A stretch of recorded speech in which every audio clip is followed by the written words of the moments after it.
हमेशा अपने ऊटपटांग बयान से विवादों में रहने वाले मध्य प्रदेश के कैबिनेट मंत्री विजय शाह की मुश्किलें अब कम होती हुई नजर नहीं आ रही हैं। कर्नल सूफिया कुरैशी पर दिए विवादित बयान के बाद देश भर में उनका विरोध प्रदर्शन देखने को मिल रहा है। कल हाई कोर्ट ने के आदेश के बाद उन पर एफआईआर दर्ज होती है। एफआईआर इंदौर में दर्ज हुई है। उसके बाद सुप्रीम कोर्ट वो जाते हैं तो सुप्रीम कोर्ट में उन्हें फटकार लगाई जाती है। वो कहते सुप्रीम कोर्ट ने कहा है कि आप इतने संवैधानिक पद पर बैठे हुए हैं, इतना बड़ा पद आपके पास है, उसके बाद भी आप ऐसा विवादित बयान दे रहे हैं तो ये आपको गलत है। उन्होंने कहा कि आप इतने बड़े संवैधानिक पद पर होने के बाद आपको सोचना चाहिए कि इस समय माहौल क्या चल रहा है।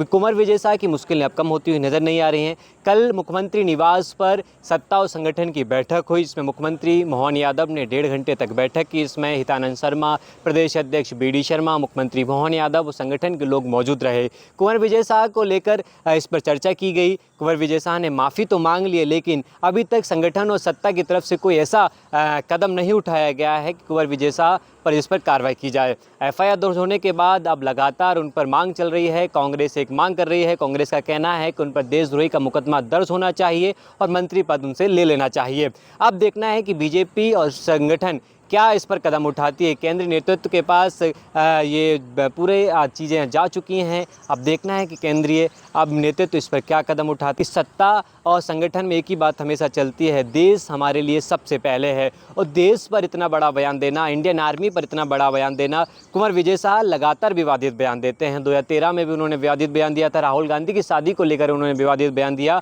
लेकिन अभी तक अपने मंत्री को बीजेपी ये समझा नहीं पाई कि देश और एक देश की अखंडता और एकता पर आप ऐसे कैसे बयान दे सकते हैं। इसी विषय पर संदीप पुराणिक जो वरिष्ठ पत्रकार हैं वो क्या कुछ करें, आइए सुनते हैं। दोस्तों नमस्कार, मैं हूं संदीप पौराणिक। मध्य प्रदेश के बदजुबान मंत्री विजय शाह की चर्चा चौतरफा है। बात भी सही है, उन्होंने जो कहा है वो भारतीय सेना की एक सैन्य अधिकारी का अकेले अपमान नहीं है, बल्कि सेना के पराक्रम पर भी सवाल उठाए हैं। लेकिन लगता यह है कि विजय शाह को सियासी जीवन दान मिल गया है। यही कारण है कि भारतीय जनता पार्टी को विजय शाह के बयान की खबर है। विजय शाह को फटकार भी लगाई गई। उसके बाद मुख्यमंत्री, संगठन प्रमुखों की बैठक भी हुई। पार्टी हाईकमान, केंद्रीय नेतृत्व भी इन हालातों से वाकिफ है, मगर विजय शाह को अब तक तो ना पद से हटाया गया है और ना ही उन्होंने इस्तीफा दिया है। हाईकोर्ट ने इस पूरे मामले को स्वतः संज्ञान में लिया, एफआईआर दर्ज करने के निर्देश दिए। इंदौर के पास महू में मामला भी दर्ज हो चुका है। गंभीर धाराएं हैं।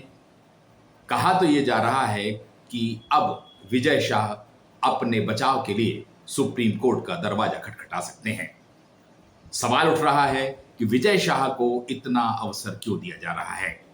लेकिन राजनीति के जानकार कहते हैं कि सियासी और वोटों का गणित कुछ ऐसा है कि विजय शाह पर सीधे कार्रवाई करने से पार्टी हिचक रही है, फैसला नहीं ले पा रही है। यही कारण है कि मुख्यमंत्री और संगठन प्रमुख विष्णुदत्त शर्मा के अलावा अन्य प्रमुख नेताओं की बैठक हो चुकी है, मंथन हो चुका है, लेकिन विजय शाह के मामले में कोई फैसला नहीं हुआ है। विजय शाह ने जो गलती की है वह अक्षम्य है। हाँ, ये बात अलग है कि विजय शाह लगातार माफी मांग रहे हैं। पहले उन्होंने जो माफी मांगी वो हंसोड़े अंदाज में। बीती रात फिर उन्होंने एक माफीनामा जारी किया और सूफिया कुरैशी को अपनी बहन से भी बड़ा बताया। साथ ही उन्होंने अपनी बात भी स्पष्ट की। लेकिन सवाल उठ रहा है कि चाल, चरित्र और चेहरा की बात करने वाली भारतीय जनता पार्टी आखिर विजय शाह पर कार्रवाई करने से कतरा क्यों रही है। इसकी वजह भी है कि मध्य प्रदेश के वोट बैंक पर नजर डालें तो करीब 21% आदिवासी वोट बैंक है, यानी लगभग 1.5 करोड़। और इन आदिवासियों में बड़ी संख्या गौंड की है। गौंड लगभग 35% है, यानी 60 लाख वोटर गौंड जनजाति के हैं। और विजय शाह उसी वर्ग से आते हैं, वे उस वर्ग के राजा भी हैं। और पार्टी को यह कहीं ना कहीं चिंता सता रही है कि विजय शाह को अगर हम सीधे पद से हटाते हैं तो कहीं इस जनजाति वर्ग में गलत संदेश ना जाए। अब पशुपेश में है पूरी पार्टी। केंद्रीय नेतृत्व भी इन हालातों पर नजर रखे हुए है। कांग्रेस भी लगातार विरोध प्रदर्शन कर रही है। कांग्रेस ने भोपाल से लेकर शहरों तक आंदोलन किए। विजय शाह के घर पर जो नेम प्लेट है उसमें कालिख भी पोती, उनके पुतले भी जलाए, तमाम राजनीतिक हलचल तेज चल रही है। भारतीय जनता पार्टी क्या विजय शाह को जीवन दान देने वाली है या विजय शाह सुप्रीम कोर्ट के जरिए कुछ हासिल करना चाहते हैं, इसके लिए पूरे दिन इंतजार करना होगा।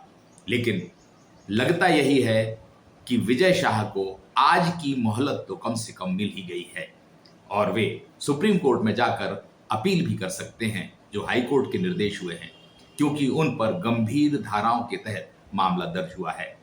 हाई कोर्ट ने भी तल्ख टिप्पणी की है और इसे देश की एकता और अखंडता से भी जोड़ा गया है।